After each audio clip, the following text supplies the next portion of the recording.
ഞങ്ങൾ ഒരേ വീട്ടിലെ ആളുകളല്ല എന്ന് മറിയമ്മയും വള്ളിയമ്മയും പറയുന്നു. കണിയാമ്പറ്റയിലെ ഹിന്ദുവും മുസ്ലിമും ഒരേ വീട്ടിൽ വ്യാജ വോട്ട് ചേർത്തു എന്ന് അനുരാഗ് ഠാക്കൂറിൻ്റെ ആരോപണങ്ങൾ പൊളിയുകയായി. ചൗണ്ടേരി എന്നത് സ്ഥലപ്പേരാണെന്നും ഇവിടെയുള്ള പല ആളുകളുടെയും മേൽവിലാസം ചൗണ്ടേരി എന്നാണെന്നും നാട്ടുകാർ പറയുന്നു.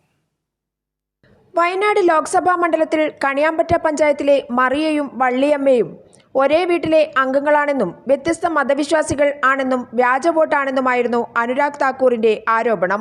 ചൗണ്ടേരി എന്ന വീട്ടുപേര് കാണിച്ചായിരുന്നു ആരോപണം.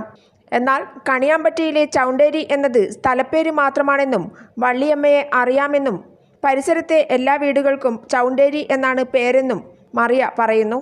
ചൗണ്ടേരി എന്നറിയപ്പെടുന്നത് അതിനാട് ഓരെങ്ങനെയൊക്കെ കാണുമ്പോൾ ഓളെ കാണാൻ ഞാൻ ഇപ്പോൾ എങ്ങനെ പോക്കില്ല. ഒരു വീട്ടിൽ ഹിന്ദുക്കൾ മുസ്ലിങ്ങളൊക്കെ ഒരുമിച്ച് താമസിക്കുന്ന വോട്ടുണ്ട്.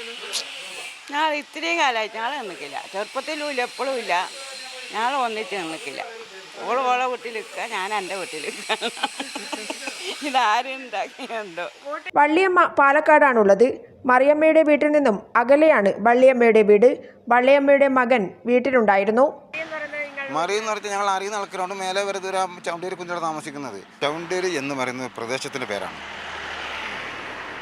മുൻകാലങ്ങളിൽ ജനവാസം കുറവുള്ള സ്ഥലമായതുകൊണ്ട് അന്ന് ചൗണ്ടേരി എന്നറിയപ്പെട്ടിരുന്നു.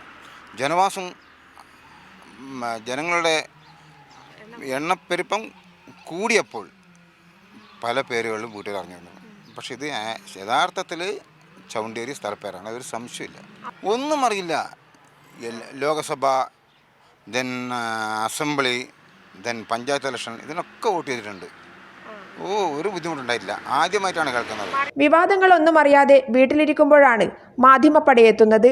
വർഷങ്ങളായി വോട്ട് ചെയ്യുന്ന രണ്ട് നാട്ടുകാരെയാണ് ഹിന്ദു മുസ്ലിം ഒരു വീട്ടിൽ എന്ന് പേര് ചേർത്ത് വ്യാജ വോട്ട് നിർമ്മിച്ചതായി ഠാക്കൂർ ആക്ഷേപിച്ചത്.